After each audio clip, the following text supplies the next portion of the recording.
Bonjour à tous, aujourd'hui on se retrouve pour un petit tuto sur une vidange de Range Rover L322. Donc nous on a un TD6 et c'est pas pour une vidange qu'on se retrouve, c'est pour une dépose de boîte.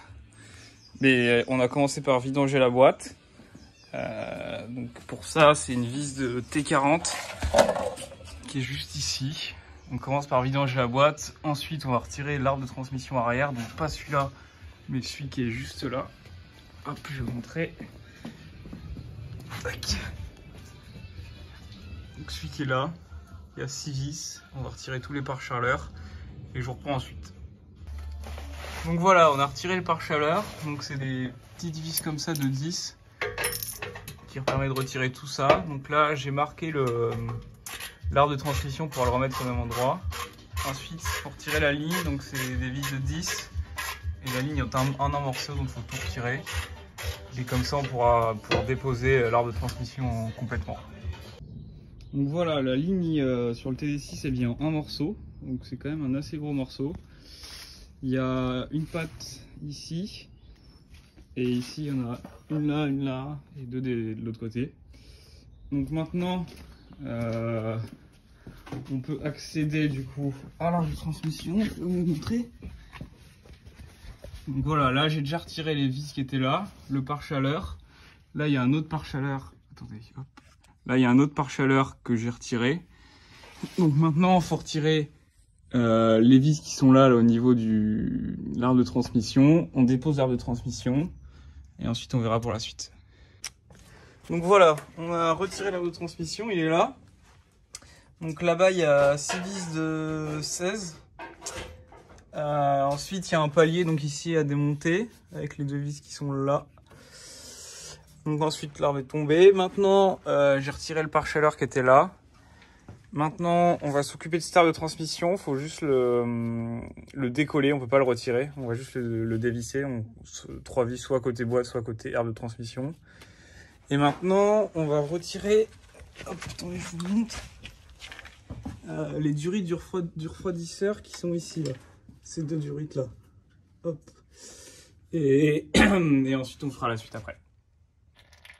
Donc du coup j'ai retiré les deux durites là pour le refroidisseur d'huile. C'est une vis de 13. Ensuite il faut retirer, donc j'ai commencé à retirer le faisceau. Donc il y a cette grosse cosse là à l'arrière de la boîte. Ensuite ce câble là, il faut le retirer. Attendez, hop. Donc pour le retirer, j'ai retiré les deux vis là. Et en fait, je vous conseille de laisser le câble comme ça. Parce que sinon, il faudra refaire le réglage.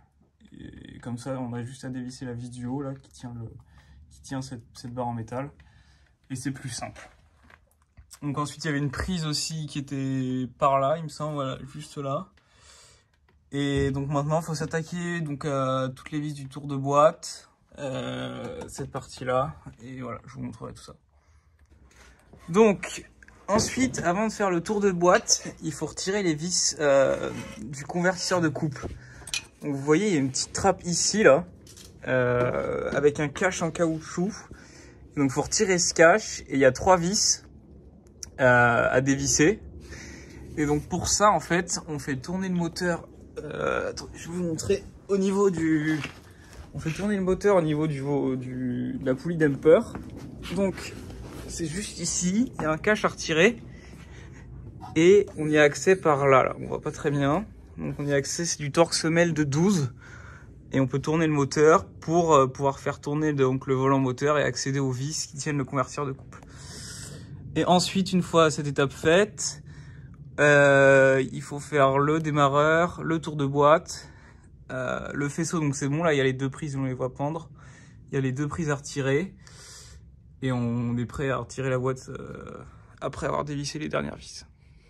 Donc pour démonter le démarreur, faut pas avoir peur hein, de se mettre sur le moteur, parce que c'est vrai que c'est pas accessible, surtout que nous en fait, on l'a beaucoup levé la voiture, on a des grosses chandelles, parce que sinon c'est plus confortable. Donc voilà, faut vraiment pas hésiter à se mettre sur le moteur. Hein.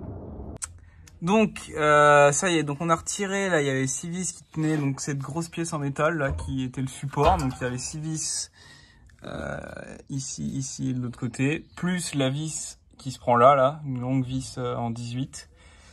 Ensuite, on a aussi fait le tour de boîte, donc toutes les vis en torx femelle. Et donc maintenant, voilà, on a mis les crics, on a mis 2 crics.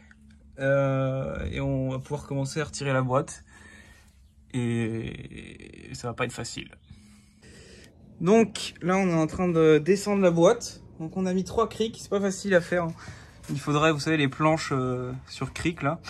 Donc on a un cric là-bas sur le support et un cric sur le carter avec une grosse planche en bois pour pas plier le carter. Après, il n'y a pas besoin de beaucoup la décoller la boîte pour qu'elle sorte. Il suffit de 4 cm et elle peut sortir. Donc voilà, ensuite on va descendre les crics là doucement. Et voilà, la boîte sera déposée. Donc c'est bon, la boîte est déposée. C'est un gros morceau. On a retiré le convertisseur de couple. Tac, il est là. Donc en fait, nous le problème sur notre boîte, c'est qu'il y avait une des vis du convertisseur de couple là qui est en dessous. Bon, il est encore plein de vide, donc je vais pas le retourner. Mais une des vis qui est en dessous là qui était foirée. Et du coup, elle s'est desserrée et puis elle s'était coincée dans le démarreur. Enfin bref. Et donc voilà, la boîte est déposée.